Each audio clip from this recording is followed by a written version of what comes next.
Tatizo nini mama, ona hatuelewani. Umerudi usiku sana na umeletwa na nani? Swali ni rahisi sana, unazunguka tu, ukishindo natukana na kununa juu. Natamani tu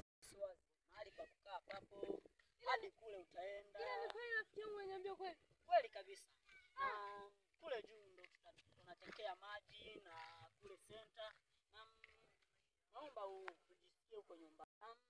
Jisikie huko nyumbani kabisa ndugu yangu. Ni kweli kabisa. Ila kweli rafiki yangu niambia kweli kabisa rafiki yangu. Kweli kabisa.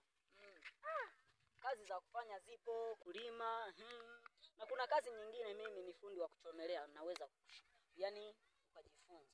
Hadi rafiki yangu nakushukuru sana. Usijali, mimi ndo rafiki yako. Uhakika eti? Mali zipo zitumie. Usiwaze. Nakushukuru 100% kabisa rafiki yangu. Wewe kama ni hivyo usiwaze. Umefika kwangu, mtoto wa tajiri, hela zipo, Kuna shida gani? Za nyumbani huko? Za nyumbani kule itokea matatizo mara moja. Matatizo gani hasa ndugu yako? Nilikuwa na mpenzi wangu rafiki yangu, ndio nikupe tu ukweli. Mpenzi tena? Yule mpenzi wangu nilimpa mimba. Sasa kwenye hiyo mimba akajidanganya aitoe. Mbona alipojidanganya aitoe?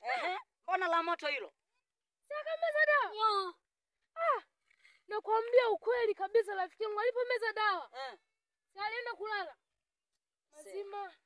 Sasa mwanangu umepitia matatizo mengi. Yaani kwanza hapa nilikuwa nimekosa hata pa kukaa. Nilikuwa sijui nikakae wapi.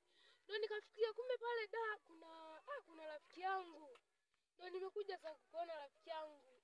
Usiwaze kabisa. Hapo ndo umefika, huku ndo nyumbani, tunalima. Kama nilivyokuambia. Nikuulize, hivi lile pale gari litakuwa la nani la gari hilo? Kwa gari la baba yangu, natumia kusomba mizigo. Usiwaze. Ndio kudrive. Usiwaze kabisa. Nikijaribu hata kudrive, na miaka mingi kabisa sijawahi kushika gari. Hapo ndo umefika. Sasa unitembeza ili nielewe mazingira rafiki yangu. Kwenye kutembeza naona muda unaenda. Ila ngoja sio na roho mbaya. Kutembeza kama ni kutembeza. Twende sasa niwe na kutembeza ndo unaona mlima ulivyo mkubwa. Yaani kumbe ni miaka mingi sijafika huko, kwani mazingira yamebadilika kabisa. Kabisa yamebadilika huko. Na huko yani kazi za kufanya ni nyingi sana.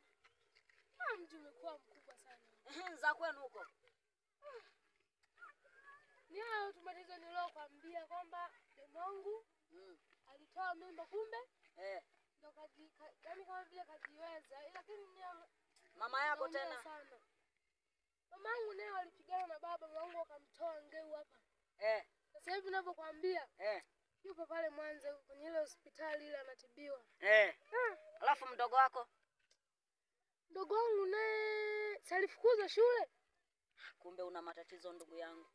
Ila cha nilikosa kabisa pa kukaa. Unalala nje? Nalala nje najifikiria, nikawa kama vile chizi naomba chakula. Ndugu yangu, cha kufanya hapa nitakusaidia. Usiwaze kabisa. Hivi ile geto vipi nilikuwa naishi mule kwa sababu nilipenda sana. Yaani hicho usiwaze ndugu yangu. Yaani hapa ndo umefika. Si ndo maana nakwambia hivi huu mji wote ni wa kwetu. Yaani siamini. Twende sasa unitembeze ili nielewe mazingira.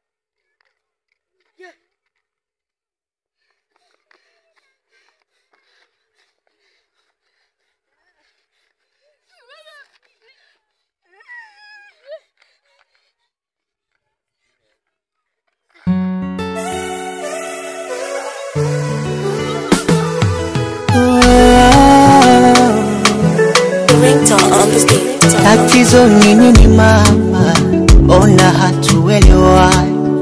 Umerudi usiku sana na umeletwa na nani? Swali ni rahisi sana, unazunguka